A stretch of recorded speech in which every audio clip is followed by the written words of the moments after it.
দ্বিতীয় পর্ব শুরুতেই দহিকে ঘুম থেকে উঠতে দেখা যায়। সে ঘুমের মধ্যে দুঃস্বপ্ন দেখতেছিল। সে দেখতে পায় গোয়ানের চোখে লাল আলো জ্বলতেছে, তার কারণ গোয়ান তো ডেমন ছিল। তখন দহি যখন ঘুম থেকে উঠে দেখতে পারে তার পাশেই গোয়ান দাঁড়িয়ে আছে এবং গোয়ানকে দেখতে পায়। তখন গোয়ান দহি এর টেক কেয়ার করতে থাকে। তখন দহি বলে গোয়ানকে, তুমি নাটক করছো কেন? গোয়ান বলে, কিসের নাটক? তুমিই তো বলেছো মানুষ যেন মনে করে আমরা গার্লফ্রেন্ড বয়ফ্রেন্ড, এই জন্যই আমি এমন করছি। তারপর দহি বলে, যে আমাদের মারতে চেয়েছিল ওকে ধরতে পেরেছো? তখন গোয়ান বলে, খুব দ্রুতই ও ধরা পড়ে যাবে। তারপর গোয়ান বলে, এখন তোমার কেমন লাগছে? দহি বলে, আমি ঠিক আছি, কিন্তু তোমার কিচ্ছু হয়নি? তখন গোয়ান বলে, আনফরচুনেটলি আমি মোটেও ভালো নেই, এই জন্যই এখন পর্যন্ত আমি এখানেই আছি। হঠাৎ দহির চোখ পড়ে তার হাতের উপর। তখন সে লক্ষ্য করে তার হাতে একটা ট্যাটু, যেটা দেখে সে তার হাতের ট্যাটু উঠাতে চায়। তখন গোয়ান তাকে বাধা দেয়। গোয়ান বলে, যদি তুমি এই ট্যাটু উঠাতে চাও তাহলে তোমাকে আমি ছাড়বো না। তখন দহি বলে, এইটা আমার হাত, আমি যা ইচ্ছা করবো, তাতে তোমার কি? গোয়ান বলে, হাত তোমার বাট ট্যাটুটা আমার। দহি বলে, বাকওয়াস বন্ধ করো। গোয়ান বলে, এখন এটা তোমার হাতে থাকলেও আগে এটা আমার হাতেই ছিল। দহি রেগে গোয়ানকে মারতে গেলে তার হাত আটকে যায়, কিন্তু যখন গোয়ান দহির হাতটা ছেড়ে দেয় তখন হাতটা চলতে শুরু করে। ফলে গোয়ান চড় খেয়ে পড়ে যায়। তখন দহির তো বিশ্বাসই হয় না যে সে চটটা মেরেছে, কারণ এটা তো ডেমনিক পাওয়ারের কারণে হাতটা আটকে ছিল। যখন হাতটা ছেড়ে দেয় তখন তো আর ডেমনিক পাওয়ার কাজ করে না, বাট গোয়ান সেটা বুঝতে পারে। তখন সেখানে ডক্টর আসলে ডক্টর দহিকে চেক আপ করে বলে দহি এখন সম্পূর্ণ ঠিক আছে। কিছুক্ষণ পর দহিকে মারার চেষ্টা করার জন্য যে কেস করা হয় সেই কেসের ইনচার্জ আসে। তখন গোয়ান সেখান থেকে চলে যায়। যাবার আগে দহিকে বলে যায় এই ট্যাটু যেন সে না ওঠায়। এরপর গোয়ান যখন তার অফিস এ ঢুকে তখন সে বগ্গি ডেমনকে তার বইটা পড়তে দেখে। সে এই বই পড়ে জানতে পারে যদি ডেমনরা সময় মতো আত্মা কালেক্ট না করে ও ডিল করতে না পারে তাহলে ডেমনদের 1000 বছর আগুনে পোড়ানো হয়। এরপর গোয়ান ওই বইটা বগ্গি ডেমনের হাত থেকে নিয়ে লকার এ আটকে রাখে। এরপর ওই বগ্গি ডেমনকে দহির কার্ড দিয়ে তার ব্যাপারে খোঁজ নিতে বলে। তখন বগ্গি খেয়াল করে গোয়ানের হাতে তার ট্যাটুটা নেই, তাই সে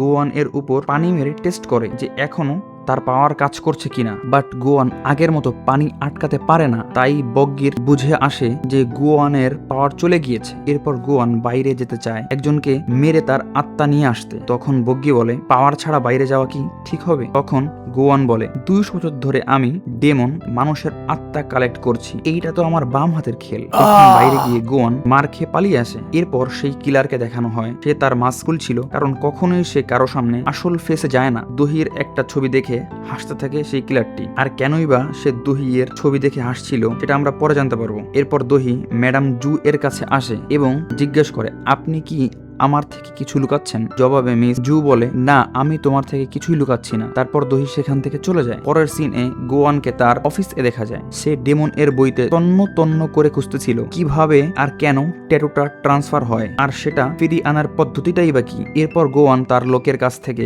দহির ব্যাপারে জানতে থাকে। সে বলে দহি হচ্ছে মিরাই কোম্পানির প্রিন্সেস, তার বাবা ছিলেন ইঞ্জিনিয়ার আর মা হেয়ার সেলুন চালাতো। কিন্তু 17 বছর আগে দহির বয়স তখন 11 ছিল। তখন তার মা বাবা সড়ক দুর্ঘটনায় মারা যায়। এরপর ম্যাডাম জুই তাকে অ্যাডাপ্ট করে নেয়। পরের দৃশ্যে ম্যাডাম জু এর মেয়েকে একটি শপিং মলে দেখতে পাই। সে খুব খুশি ছিল, কারণ তার একটা মিথ্যা আর্টিকেল ছাপার ফলে দহির কোম্পানির অনেক ক্ষতি হয়েছে। তখন ওই মলে দহিকে দেখা যায়। দহি ম্যাডাম জু এর মেয়েকে এক প্রকার ব্ল্যাকমেইলই করে যে আর্টিকেল মুছে ফেলতে। ফলে সে বাধ্য হয়ে সেই আর্টিকেলটি মুছে ফেলে। তখন দহিকে গোয়ান কল করে দেখা করতে বলে। অন্যদিকে ম্যাডাম জু চার্চে এসে ফাদারের কাছে বলে সে হয়তো নরকে যাবে। নরকে যাওয়ার চাইতেও সে বেশি ভয় পায় যে দহি যদি সত্যিটা জানে তারপর সে আমাকে কখনোই মাফ করবে না। তখন ফ্ল্যাশব্যাকে দেখা যায় যে রাতে দহির বাবা মা কার অ্যাক্সিডেন্ট করে মারা যায় সেই রাতে মিস জু সেখানেই উপস্থিত ছিল। তবে তার কারণ কি ছিল সেটা পরে জানা যাবে। এদিকে দহি আর গোয়ান দেখা করে। গোয়ান প্লট করে দহিকে পটিয়ে ওই লোকটার কাছে চলে যায় আর তাকে মেরে সেখান থেকে চলে আসে।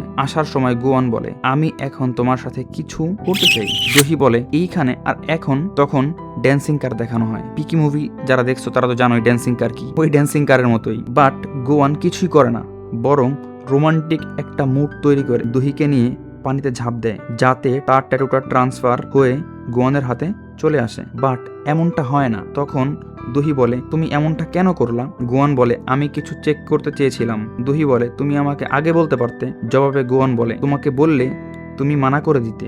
বলার পর দহি সেখান থেকে চলে যায়। তবে যাবার পথে রাস্তায় কেউ একজন দহিকে অ্যাসিড মারে, বাট গোয়ান এসে দহিকে বাঁচিয়ে নেয়।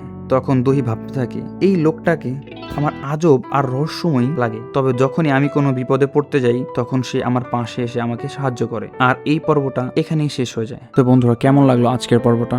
যদি ভালো লেগে থাকে তাহলে একটা লাইক করে দাও, আর যদি এখনো সাবস্ক্রাইব না করে থাকো তাহলে এখনই সাবস্ক্রাইব করে দাও। আর পরবর্তী এপিসোডগুলো কিন্তু আরো ইন্টারেস্টিং হতে যাচ্ছে, তাই মিস না করে আমাদের সঙ্গেই থাকো।